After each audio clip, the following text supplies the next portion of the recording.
안녕하세요.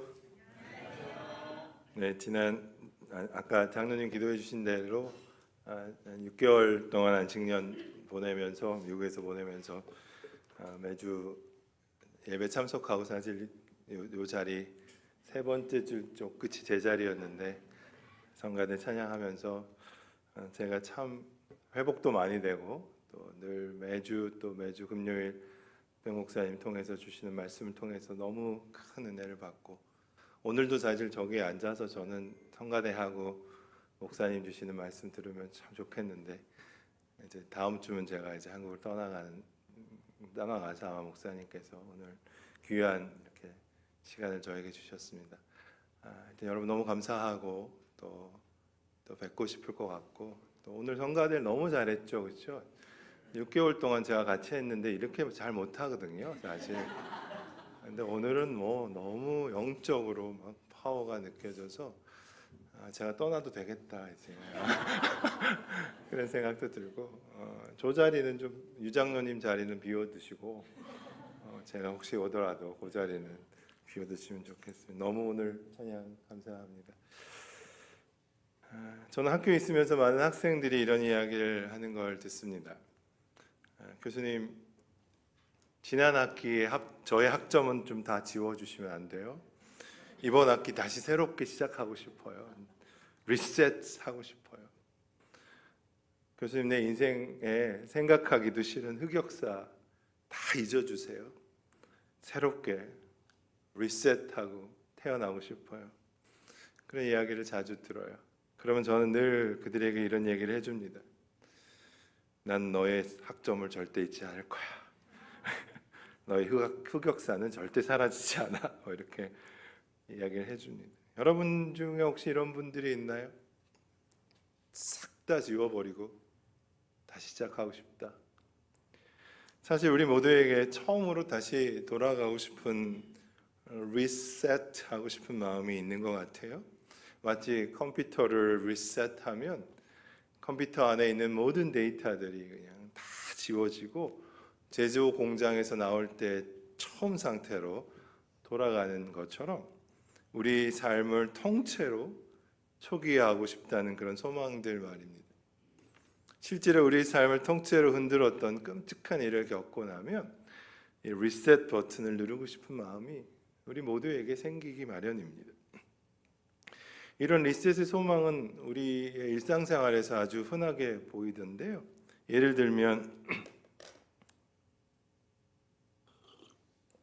심기일전하는 의미로 머리를 밀어버리는 것도 하나의 리셋의 행동인 것 같아요. 좀 전문적으로 말해보면 실제로는 내 마음의 문제인데 이 내 마음을 다루기가 너무 힘드니까 구체적인 외부의 어떤 대상, 외부의 것으로 치환해서 생각하고 나타내는 것을 심리학적 용어로 외현화, 밖으로 드러낸다 이런 용어를 쓰는데요. 머리를 미는 행위가 이런 전형적인 외현화의 모습입니다. 눈에 보이는 내 마음은 눈에 보이지 않지만 눈에 보이는 마음의 문제를 눈에 보이는 머리카락을 싹 밀어 가지고 내 인생을 다시 한번 리셋하고 싶다는 마음이죠. 여성들의 경우에는 어느 날 갑자기 막 파마를 해서 나타난다거나 머리 스타일을 숏커트로 해서 막 나타난다거나 그럴 때 우리 남편들은 긴장하지만 머리를 민다고 머리 스타일을 바꾼다고 해서 하루아침에 자신의 삶이 바뀌지 않죠. 잠깐은 리프레시할 수 있겠지만 금방 후회가 밀려오더라고요. Back to the Future 같은 그런 타임머신을 타고 과거로 미래로 옮겨 다니는 이런 종류의 영화들도 다 이런 리셋의 소망을 표현한 것입니다. 다 지워버리고 다시 시작하고 싶은 소망. 오늘 본문은 이런 리셋의 소망을 가지고 살아가고 있는 한 사람을 소개해 줍니다. 본문의 배경은 베데스다 연못인데요. 이 본문 3절을 보니까 이 연못 주위에 눈먼 사람들, 다리 저는 사람들, 또 중풍 환자들, 이런 많은 병자들이 몰려왔습니다. 왜냐하면 이 연못에 물이 움직일 때 제일 먼저 물에 들어간 사람의 병이 낫는다는 전설이 있었기 때문이죠.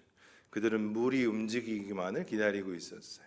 물이 움직일 때 1등으로 제일 먼저 들어가기만 하면 그동안 병으로 고통받았던 인생 전체가 리셋되는 기대를 품고 그곳으로 몰려들었어요. 그런데 가만히 생각해 보면 제가 이 베데스다 연못에 모여 있는 사람들을 한번 그림으로 머릿속으로 그려보니까 그 베데스다 연못의 모습은 지금 우리가 살아가고 있는 여기와 너무 비슷해 보였어요. 우리 모두는 겉은 괜찮아 보이잖아요. 겉은 또 멀쩡해 보이잖아요. 그렇게 안 보이세요?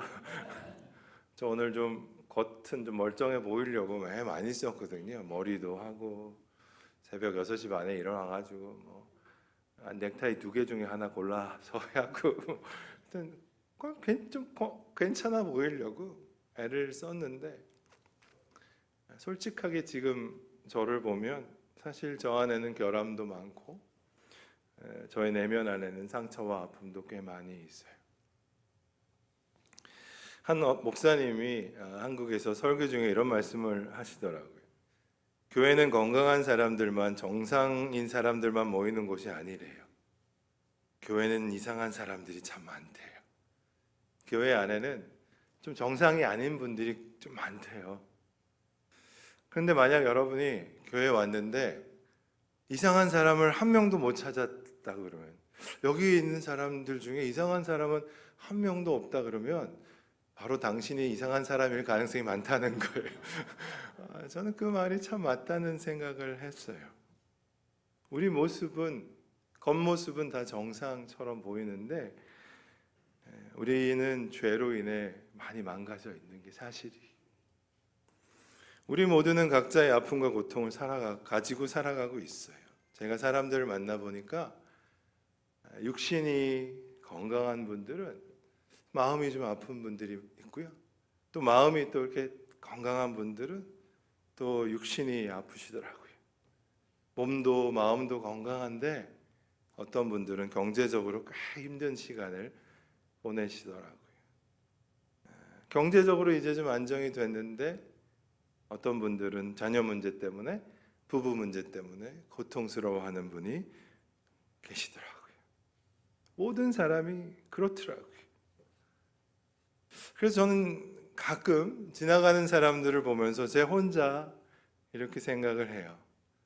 저 사람도 내가 모르는 아픔이 있겠지. 저 사람은 겉으로는 멀쩡해 보이는데 말하지 못하는 아픔과 고통이 있겠지. 나만 아픈 게 아니지. 혼자 그런 생각을 하고 혼자 위로를 받을 때가 있어요. 그렇게 생각하면 괜시리 힘도 나더라고요. 여러분, 우리 모두는 각자의 고통을 갖고 또 그 고통과 아픔이 사라지기만 기다리고 있는 베데스다에 앉아 있는 사람과 그렇게 다르지 않더라고요. 베데스다 연못은 우리가 살고 있는 것과 다르지 않습니다. 본문으로 다시 돌아가 보면 수많은 병자들이 몰려들었던 베데스다 연못의 뜻은 히브리어로 자비의 집, 은혜의 집이라는 말입니다. 성경은 그 은혜와 자비의 집에서 현실적으로는 자비와 은혜의 집에 가장 가까이에 있는데 은혜와 자비와는 가장 동떨어진, 그렇게 고통을 받고 있는 사람들을 보여줍니다. 그 중에 한 사람, 본문 5절을 보니까 거기에 있던 38년 동안 병을 앓고 있었던 사람이 있었습니다. 그 병자가 언제부터 베데스다에 와 있었는지는 정확하게 이야기하진 않았지만 38년이나 병을 앓고 있었다는 사실은 변함이 없는 것 같습니다. 여러분, 38년 동안 병을 앓고 있었다, 그런 말을 들으면 어떤 느낌이 드세요? 참 안 됐다, 애처롭다, 참 불쌍해 보인다, 이 정도의 느낌이 드십니까? 저는 38년 하니까 저에게 떠오르는 단어가 하나 있었어요. 절망이었어요. 절망. 희망을 품고 뭔가를 시작했지만 최악의 결말을 맞이할 때 우리는 절망합니다. 희망이 실망이 되고 그것이 반복되면 우리는 절망에 빠집니다. 희망을 갖고 가정을 시작했는데 가정이 끝이 나간다든지, 희망을 가지고 비즈니스를 시작했는데 비즈니스가 나락에 떨어진다든지, 그게 계속 반복되면 우리는 절망하죠. 그렇게 삶에 대한 모든 기대를 저버리고 체념하게 됩니다. 이런 면에서 절망은 언어로 표현할 수 없는 감정 중에 인간에게 가장 치명적인 감정이라고 그럽니다. 여러분, 사실 우리가 일주일만 아파도 힘들잖아요. 1년을 병상에서 보낸다면 끔찍합니다. 끔찍. 그런데 자그마치 38년이더라고요. 38년. 일부와 분위기가 똑같아요. 38년 가지고 뭘 그렇게 놀래냐? 뭐 이런. 저는 안 놀래는 여러분의 모습을 보면 제가 놀랍니다. 와, 안 놀랐구나. 38년은 뭐 그냥 여러분 38시간도 아니고 38일도 아니고 38년입니다. 38. 이 병자는 처음에는 나을 수 있다는 희망을 품고 기대를 갖고 베데스다에 도착하지 않았겠어요? 근데 희망은 쉽게 실망으로 바뀌었어요. 다음날 아침에 해가 뜨면 또다시 희망을 품어봅니다. 오늘은 나을 수 있겠지. 그렇게 하루가 지날 때쯤에 희망은 안개처럼 사라집니다. 그렇게 오랜 시간을 아무 일도 일어나지 않습니다. 38년. 여러분, 지금 그는 어떤 상태에 있다고 생각하십니까? 그는 아마도 자신에게는 더 이상 어떠한 일도 일어나지 않을 거라는 확신에 차 있는지 모르겠습니다. 나에게 회복이 일어나는 그 사실을 기대조차 하지 않는 완전한 무기력한 상태, 절망에 빠져 있습니다. 본문 7절에 그의 하소연을 한번 같이 들어봅시다. 그가 이렇게 얘기합니다. 주여, 물이 움직일 때 나를 못에 넣어주는 사람이 없어요. 내가 가는 동안 다른 사람이 늘 먼저 내려가요. 그의 이야기에서 어떤 심정이 느껴지세요? 그는 아마 이렇게 얘기하고 있는 거라고 생각해요. 보세요. 낫고 싶냐고요? 내 꼴을 한번 보라고요? 아무도 나를 도와주는 사람이 없어요. 내가 뭔가 좀 가려고 하면 다른 사람은 먼저 늘 물속으로 들어가요. 다른 사람은 시도라도 해보잖아요. 나는 시도조차 할 수가 없어요. 나의 가족들, 나의 친척들, 나의 친구들 처음에는 절 좀 도와줬는데요, 이제는 아예 포기해버렸어요. 이 세상은 왜 이렇게 불공평해요? 내가 뭘 그렇게 잘못했어요? 내 인생은 끝났어요. My life is over here. It's really over. 내가 도대체 뭘 할 수 있어요? What can I do more? 그는 이렇게 얘기하고 있는 거예요. 내가 할 수 있는 게 뭐가 있어요?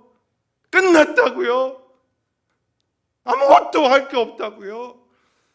그의 마음속에는 깊은 분노와 다른 사람을 향한 원망과 자기 자신을 향한 수치와 절망, 무기력에 빠져 있는 거죠. 오늘 본문의 38년 된 경자의 가장 큰 문제는 그가 갖고 있는 병도 문제이지만, 오랫동안 앓고 있었던 병도 분명히 문제이겠지만, 그에게 가장 큰 문제는 절망이었어요. 절망을 다른 말로 하면 이런 말이에요. 쉽게 얘기하면 굳어져 버린 마음이에요. 굳어져 버린 마음, 돌덩이처럼 딱딱해져 버린 마음이에요. 아무런 기대가 없는 마음이요. 아무런 기대가 없는 마음. 이 굳어진 마음의 상태가 되잖아요. 어떤 일이 일어나는 줄 압니까? 변화가 없는 게 당연해져 버려요. 변화가 없는 게. 희망이나 변화를 이야기하잖아요. 화를 내요. 화를. 주님은 이런 병자를 찾아가셔서 그에게 한 가지 질문을 오늘 하고 계세요. 내가 낫고자 하느냐? 내가 낫고자 하느냐? 저는 주님의 질문이 처음엔 좀 당황스러웠어요. 여러분 조금만 생각해 봐도요, 낫고 싶어서 오랫동안 그 자리에 앉아있는 사람에게 너 낫고 싶어? 이 말은요 너무너무 뻔한 질문이에요. 아니요, 사람을 놀리는 것도 아니고 그런 질문이 어디 있어요. 그런데 오늘 본문 6절을 한번 보십시다. 주님은 그 질문을 하시기 전에 주님은 거기에 있는 그를 보고 계셨어요. Jesus saw him, 보셨어요. 그가 오랫동안 병으로 고생한 것을 이미 알고 계셨어요. Jesus knew that he has been ill for long times. He knew it, he saw it. 주님은 모르고, 그 사람이 오랫동안 아픈 걸 모르고 가가지고 너 낫고 싶어? 그렇게 물어보시는 게 아니에요. 그는 보셨고 알고 계셨어요. 오랫동안 아팠다는 것을 he knew that. 주님은 그가 처한 상황을 불꽃 같은 눈으로 이미 보고 알고 계셨단 말이에요.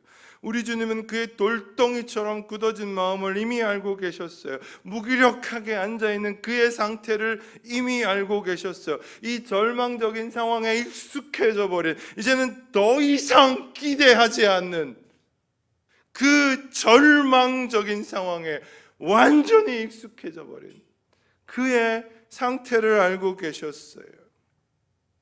이 마음의 문제가 해결되지 않으면 그의 삶은 나아지지 않는다는 사실을 우리 주님은 누구보다 더 잘 알고 계셨어요. 여러분, 더러운 냄새도 시간이 지나면 익숙해지더라고요. 얼마 전에 멕시코 갔다 오셨죠? 저도 이제 박사과정 공부할 때 꽤 십몇 년 벌써 됐네요. 제가 매년 청년들 데리고 멕시코를 갔다 왔었어요. 처음에는 이제 기대를 부풀고 멕시코 선거 막 신나가지고 갔는데 일주일 정도 갔다 왔는데 제일 힘든 게 뭐였냐면 뭐 먹는 거, 자는 거, 씻는 거 이런 거 아니었어요. 용서하고 들으세요. 특히 선교사님들 혹시 듣고 계시면 용서해 주세요. 제가 제일 힘들었던 건 악취였어요. 악취. 인간하고 다른 동물들이 너무 많더라고요. 너무 냄새가 심각해가지고요. 제가 코를 막고 다녔어요. 견딜 수가 없는 거예요. 근데 신기하더라고요. 한 3일쯤 지나니까 냄새가 사라졌어요. 냄새가 아무렇지도 않은 거예요. 무슨 일이 일어난 걸까? 나중에는 막 구수하게 느껴지고 막 그렇더라고요. 무슨 일이 일어난 거죠? 익숙해져 버렸어요. 더러운 냄새에 익숙해져 버렸어요. 여러분, 크고 작은 죄도요, 시간이 지나면 익숙해지더라고요. 처음에는 죄책감이 들어요. 회개도 막 울면서 해요. 하지만 그 죄의 상태가 익숙해지잖아요. 어떤 일이 일어나는 줄 아세요? 죄를 지어도 마음이 안 아파요. 마음이 덤덤해요. 덤덤. 적당히 회개하고 끝내요. I'm sorry, I'm sorry. 하나님, I'm sorry. 죄에 익숙해져 버려요. 여러분, 중독자들을 제가 상담실에서 자주 만나는데 그들의 이야기를 들어보면 아주 재미있더라고요. 그들이 변화되고 싶은 마음, 중독을 끊어내고 싶은 마음이 분명히 있는데 변화에 대한 두려움이 있고, 또 이게 저를 놀라게 했어요. 변화하고 싶지 않은 마음도 있다는 거예요. 왜 그러냐고 물어보니까 술 때문에 힘든 게 사실이고 가족들이 힘들어하고 고통받고 자기도 힘든데 쾌락과 술이 주는 쾌락에 익숙해져 버려요. 친구들과 노는 게 너무 좋은 거예요. 그 익숙해져 버린 상황을 떠나기 싫다고 그러더라고요. 여러분, 이 익숙함이 천천히 우리를 절망적인 상태에 빠지게 해요. 아주 천천히 아무것도 기대하지 않게 만들어 버려요. 이런 무기력을 학습해버려요. 그래서 우리 주님은 이런 38년 된 병자에게 How can I help you? 내가 어떻게 널 도와주면 좋을까? 그렇게 묻지 않으셨어요. 내가 몸을 좀 도와줄까? 저 안 됐구나. 우리 예수님은 그를 불쌍히 여기시면서도 그의 아픈 부위를 이렇게 만지시면서 낫게 하지 않으셨어요. 대신에 우리 주님은 어쩌면 굉장히 단호한 목소리로 그에게 직접적으로 물으시는 거예요. Do you wanna get well? 너 낫고 싶니? 낫고 싶니? 너 낫기를 원하니? 이 말은 Do you want? 너 정말 원하는 거야? 정말. 여러분, 이 질문에 진짜 의미를 아시겠습니까? 주님은 그에게 이렇게 물으시는 거예요. 너는 너의 삶의 변화가 일어나기를 정말 원하기는 하느냐라는 것입니다. 정말 원하기는 하느냐는 것입니다. 너희 삶에 뭔가 변화가 시작될 수 있다는 것을 정말 기대하고 믿느냐는 거죠. Do you believe that? Do you want that? 베데스다에 오랫동안 앉아있던 그 병자에게 물으시는 거예요. Do you want? get well? 넌 정말 낫기를 원하기는 하니? 나을 수 있다고 믿기는 하는 거니? 그렇게 묻고 계시는 거예요. 여러분, 에스겔 37장의 장면을 기억하십니까? 하나님께서는 에스겔 선지자를 죽은 지 오래되어서 바짝 마른 뼈들이 가득한 골짜기에 세우셨어요. 너무 오래돼가지고 죽은 지 그냥 바짝 말라있는 이 마른 뼈들은 그 당시에 이스라엘 백성들의 상태를 보여주고 있었어요. 아무런 소망이 없는, 포로에 잡혀가서 오랫동안 이제는 끝났다고 말하고요, 아무런 소망이 없는 그들을 향하여 하나님은 에스겔에게 물으시는 거예요. 이 마른 뼈들이 능히 살겠느냐? Can these bones live again? 에스겔에게 물으시는 거예요. 너 대답해 보라고. 이 말라 빠진 아무런 소망이 없는 이 뼈들이 너 다시 살 수 있겠냐고. 그리고 그 마른 뼈들을 향해서 하나님의 말씀을 대언하게 하시는 거예요. 마른 뼈들아, 내가 너에게 생기를 불어넣어서 너를 살게 하겠다. I will make you live again. 하나님 말씀이 선포됐어요. 오늘 본문에 내가 낫기를 원하느냐?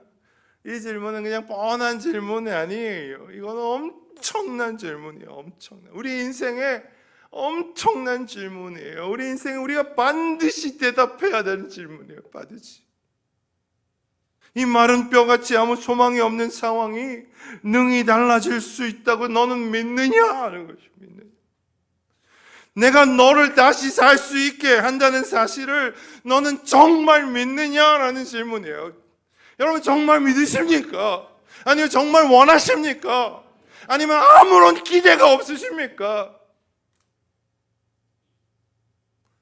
하나님 앞에 그런 외침, 그런 절망적인 상황에서 기대해 본 적이 있습니까? 하나님, 내가 다시 살 수 있겠습니까? Can I live again, Lord? 여러분, 혹시 우리도 베데스다의 물이 동항이 반 기다리다가 절망과 무기력에 빠져있는 그들과 같지 않습니까? 제가 이 말씀을 준비하면서 하나님 이런 질문을 주셨어요. 정말 이 예배가, 오늘 드리는 이 예배가 우리의 삶을 바꿀 수 있다고 정말 믿으십니까? 우리 코로나 감사교회는 아멘 안 하기로 유명한 교회라고 한국에도 소문이 나왔던데, 성가대만 한번 얘기해 보세요. 오늘 드렸던 여러분의 찬양이 자신 없으면 얘기하지 마세요. 여러분의 삶을 바꿀 수 있다고 믿으십니까? 성가대가 이 정도니까 이 정도밖에 안 되는 거예요. 한 번 더 묻겠습니다. 저는 아멘을 강요하고 이런 목사 아닌데요. 오늘 딱 한 번만 부탁드릴게요. 오늘 드리는 이 예배가 우리의 삶을 바꿀 수 있다고 정말 믿으십니까? 혹시 지금 예배를 드리는 이 시간에 아무런 기대가 없이 앉아 계신 분이 없습니까? 지금 말씀을 들으면서도 변화는 무슨 변화? 나에게 뭔 일이 일어난다고 그냥 생긴 대로 살게 놔두세요. 속으로 화를 내고 계신 분 없으신가요? 지금 예배 드리면서 하나님 말씀이 선포될 때 또 딴 생각하고 계신 분 없으십니까? 여러분, 나의 외부에 어떤 변화가 생겨야 나의 삶이 달라질 거라고 기대하십니까? 아니요. 변화는 외부에서 시작되는 게 아니더라고요. 상황이 먼저 변화해야 되는 게 아니더라고요. 진짜 변화는 우리의 내면에서 시작되더라고요. 내 마음의 기대가 다시 일어나야 되더라고요. 내 마음의 열망이 다시 일어나야 되더라고요.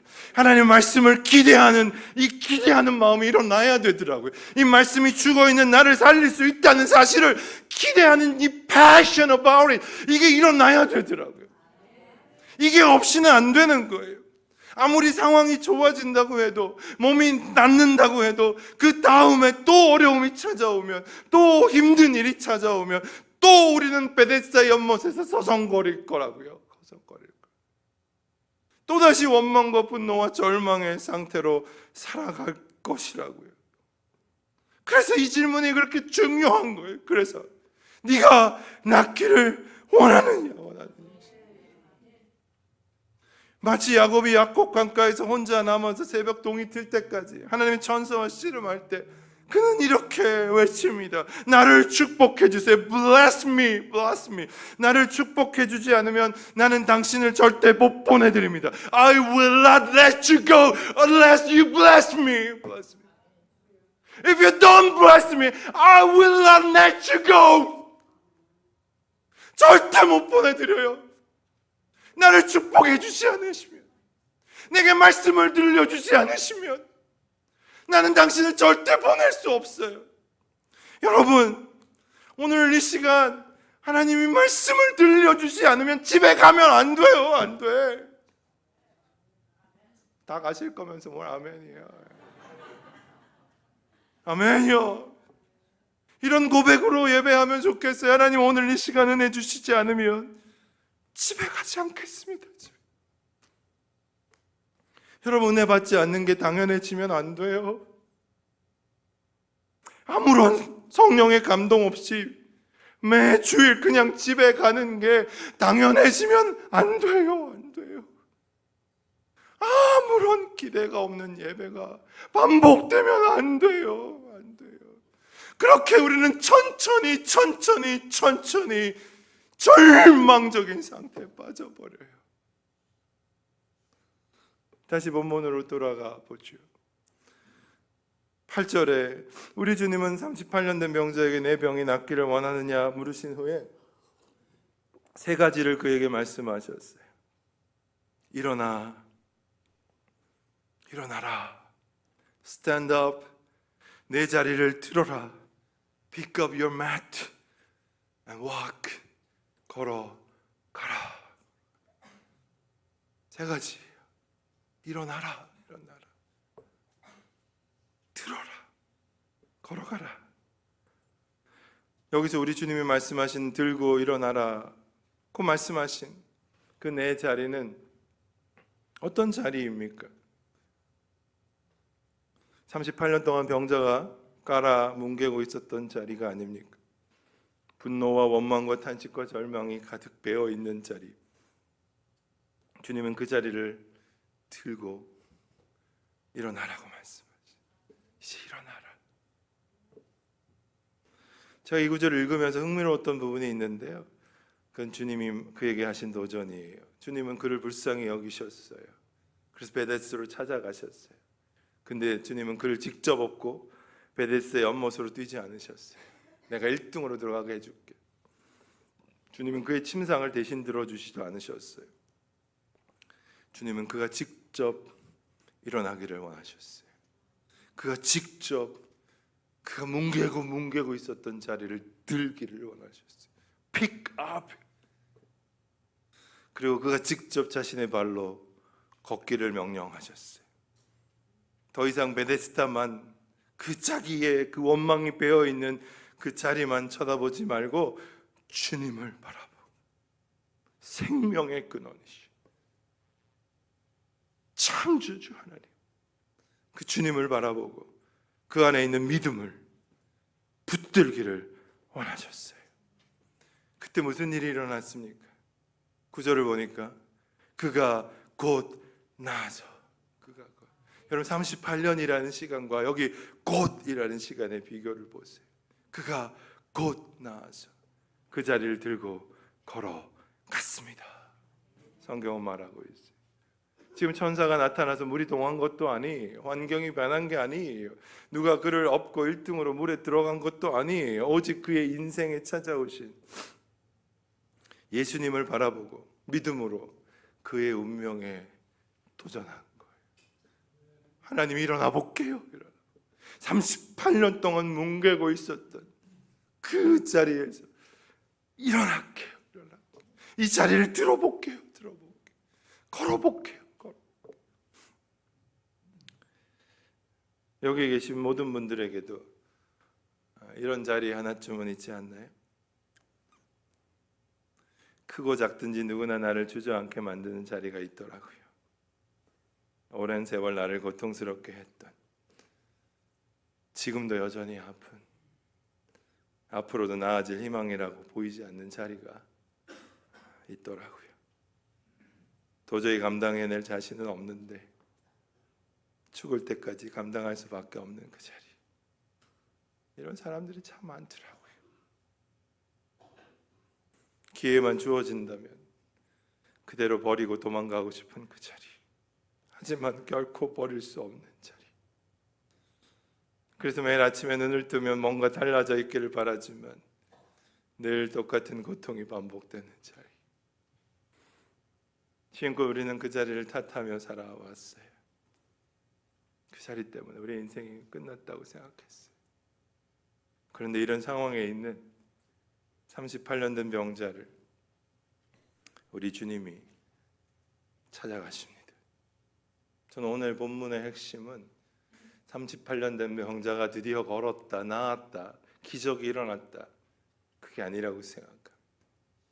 오늘 본문의 진짜 핵심은 예수님이 그를 찾아가셨다는 것입니다. 오늘 보면 안식일에 찾아가셨어요. 뒤에 보면요, 성경을 좀 더 읽으면 안식일에 그를 고치신 일 때문에 사람들이 예수님을 죽이기로 작정합니다. 죽이기로.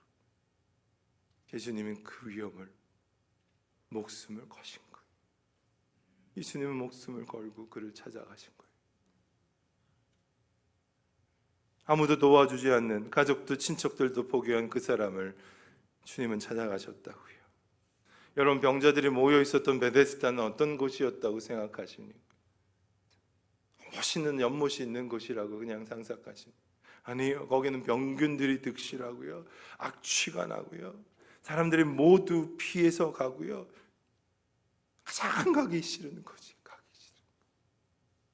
어찌 보면 가장 낮은 곳이. 우리 주님은 그런 베데스다 연못을 지나치지 않으시고 그 사람을 만나기 위해 가셨어요. 그 사람이 지금까지 아무리 울부짖어도 응답이 없는 그 자리, 주님은 찾아가셨어요. 저는 자주 이런 이야기를 합니다. 저의 삶에 일어난 가장 큰 기적 중에 하나는, 여러 가지 기적이 많지만 제가 여기 있는 것도 기적이고요, 기적이 많지만 저의 삶에 일어난 최고의 기적은 하나님이 나를 포기하지 않으신 거예요. 나도 나를 포기하고 싶을 때가 많은데, 나의 가족들도 친구들도 나의 배우자도 나를 마음으로 포기한 적이 많은데, 저 자식은 안 돼, 저 자식은 끝난 거야, 그냥 지 인생 살게 놔둬. 그런데 우리 주님은 우리를 절대 포기하지 않으신다는 사실이, 우리 주님은 저와 여러분 같이 죄의 악취로 가득하고 심지어 하나님을 배반한 우리를 만나시기 위해서 하늘 보좌를 버리시고 십자가에 달리셨어요. 우리가 부끄러워하는 그곳에 주님은 찾아오셨어요. 우리가 고통스러워하는 그 자리에 주님은 찾아오셨어요. 그곳에서 우리를 만나 주셨고 은혜와 구원을 베풀어 주셨어요. 주님은 누구에게든지 오라고 가장 낮은 자리에 계세요. 우리는 주님을 만나기 위해서 높은 자리에 올라갈 필요가 없어요. 성공할 필요가 없어요. 높은 곳에 갈 필요가 없어요. 왜냐하면 우리 주님은 가장 낮은 곳에 계시기 때문에, 베데스다 같은 그런 곳에 악취가 나고 소망이 없고 그런 곳에 주님이 계신단 말이에요. 여러분, 이게 복음이고요. 이 복음이 우리에게 일어난 기적이에요. 기적. 전에 정호승 시인의 글을 한번 읽은 적이 있는데, 저는 정호승 시인의 글을 좋아하는데, 그 글에서 이 시인은 자신의 삶에 힘이 되어준 한마디를 얘기를 하더라고요. 그 말이 오늘 설교 제목이에요. 설교 제목. 그가 이렇게 얘기합니다. 십자가를 등에 지고 가지 말고 품에 안고 가라. 전 처음에 이 말이 도대체 무슨 말인지 잘 모르겠더라고요. 십자가를 등에 지고 가는 건 아니야. 근데 그는 이렇게 설명하더라고요. 우리는 십자가를 등에 지고 가니까 힘이 된다는 거. 등에 지고 간다는 말은 무슨 뜻이냐면, 고통스러운 것을 억지로 내 의지와는 아무런 상관없이 그냥 죽지 못해 지고 가기 때문에 고통스럽다는 거예요. 근데 그가 생각을 바꿔봤대요. 십자가를 품어보자. 따뜻하게, 겸손하게 십자가를 품어보자. 그러고 보니까 그의 삶을 완전히 다르게 바라보게 되었다고 그러더라고요. 여러분, 십자가를 나의 품에 품고 가는 것, 나의 고통을 내가 받아들이고 인내하고 그 안에 처절한 회개와 함께 걸어가는 것, 그게 아닐까요? 저는 이 말이 굉장히 따뜻하게 다가왔어요. 저도 그렇게 제 고통의 십자가를 품고 가보자, 그런 용기가 생기더라고요. 우리 주님은 나의 그 자리를 치워버리고 일어나라고 말씀하지 않으셨어요. 대신에 그 자리를 들고 일어나라고 말씀하고 계세요. 우리는 원망과 절망이 배어있는 그 자리를 완전히 리셋하고 싶은데, 없애버리고 싶은데, 우리 주님은 그 원망과 절망이 배어있는 그 자리라도 들고 일어나라는 것입니다. 가시고 일어나라는 것입니다. 왜냐하면 우리 주님이 그 자리에 함께 있기 때문입니다. 그 자리를 고치시고, 잘 들어보세요. 저는 저의 간증이기도 하지만 그 자리를 통해 하나님의 영광을 나타내시기 때문에, 하나님의 영광이 나타나기 때문에. 사랑하는 여러분, 이 시간 주님이 물으시는 이 질문을 그냥 흘려버리지 마세요. 내가 낫기를 원하느냐? Do you want to get well? 심각하게 받아들이세요. 제발 변화가 없는 삶을 당연히 여기지 마세요. 아무 기대가 없는 삶을 당연히 받아들이지 마세요. 여러분, 꼭 기억하십시오. 하나님은 우리의 삶을 리셋하기를 원하지 않으시고 리페어하기를 원하세요. 이 시간 찬양하기 전에 우리가 함께 이 고백을 해보면 좋겠어요. 찬양팀 좀 다 올라와 주세요. 세션까지 다 올라와 주시면 좋겠어요. 정직하게 한번 이런 고백을 해봐요. 주님, 제가 베데스다에 앉아있던 그 사람이었습니다. 아무런 기대 없이 그렇게 살아왔던 그 사람이 저였습니다. 사실 오늘도 아무 기대 없이 여기에 왔어요. 하지만 주님, 그런 저를 찾아와 주셔서 감사합니다. 그 자리를 품고 일어나 걸으라고 말씀해 주셔서 감사합니다. 주님, 제 가슴에 소망을 품어 주옵소서. 여러분, 예배는 하나님을 기대하는 것입니다. 하나님을 기대하는 것이 예배입니다. 우리의 마음이 지금 돌덩이 같이 굳어진 마음이라도 다시 한번 하나님을 바라보는 게 예배입니다. 다시 한번 하나님을 기대하는 게 예배입니다. 주님, 내가 낫기를 원합니다. 주님, 나의 무기력해진 신앙이 다시 살아나기를 원합니다. 우리 자녀들이, 우리 가정이 살아나기를 원합니다. 우리 코로나 감사교회가 말씀으로 부흥하길 원합니다.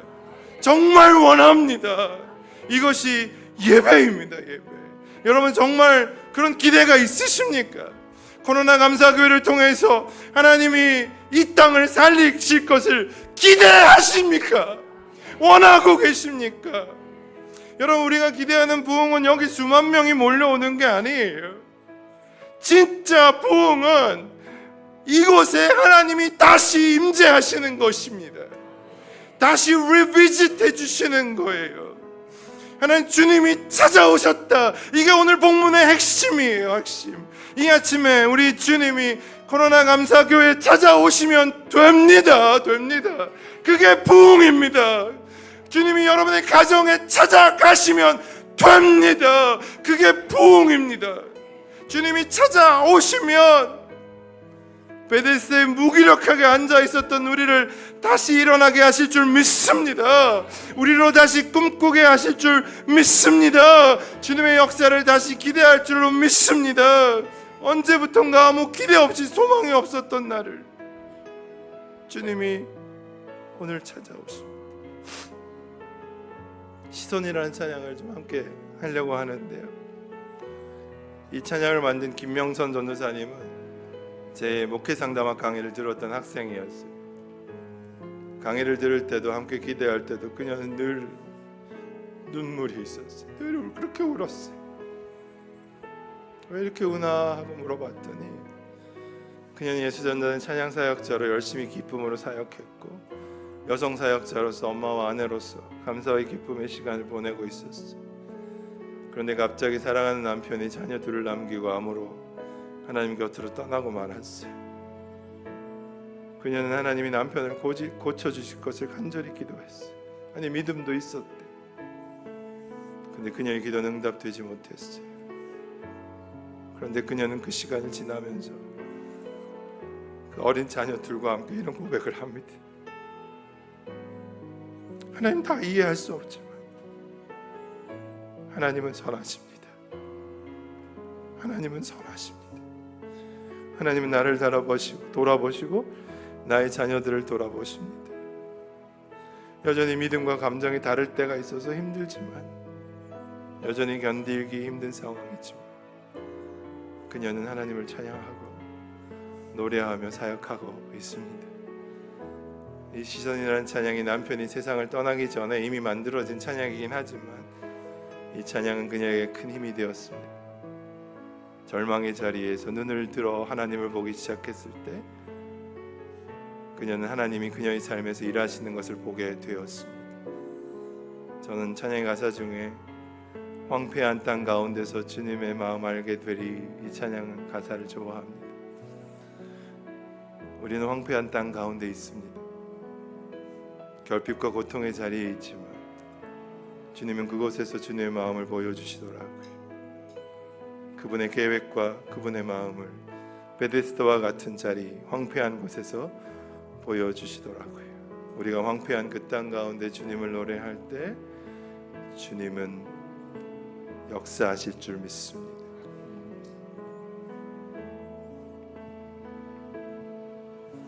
내게로부터 눈을 들어 주를 보기 시작할 때 주의 일을 보겠네. 주의 길을 보겠네. 내 작은 마음 돌이키사 작은 마음 돌이키사 하늘에 꿈꾸게 하네. 아멘. 꿈꾸게 하네. 주님을 볼 때 주님을 볼 때 한 번 더 고백합시다. 내게로부터 눈을 들어 내게로 이제 주님을 바라보겠습니다.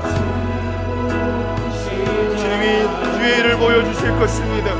주의 일을 보게 믿음으로 고백합시다. 나의 절망적인 마음, 나의 작은 마음을 돌이키게 하옵소서.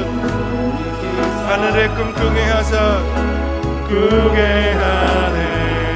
주님을 볼 때 믿음으로 선포할까요? 모든 시선을 주님께 드리고 살아계신 하나님을 느낄 때 내 삶은 주의 역사가 되고 주의 역사가 되고 하나님은 일하기 시작하십니다. 일하기 시작하는 성령이 나를 변화시켜 아멘. 성령 모든 두려움 사라질 때 주가 하시는 일을 보겠습니다. 주의 일을 보고 하나님 우리가 여전히 왕패한 땅 가운데 살아가지만 우리가 여전히 베네스와 같은 곳에 있지만 주의 마음을 알게 하옵소서. 주의 계획을 알게 하옵소서. 모든 시선을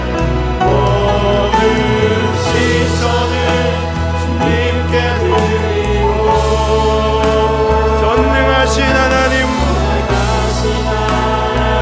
세상은 주의 나라가 되고 세상은 주의 나라가 믿음으로 고백합시다.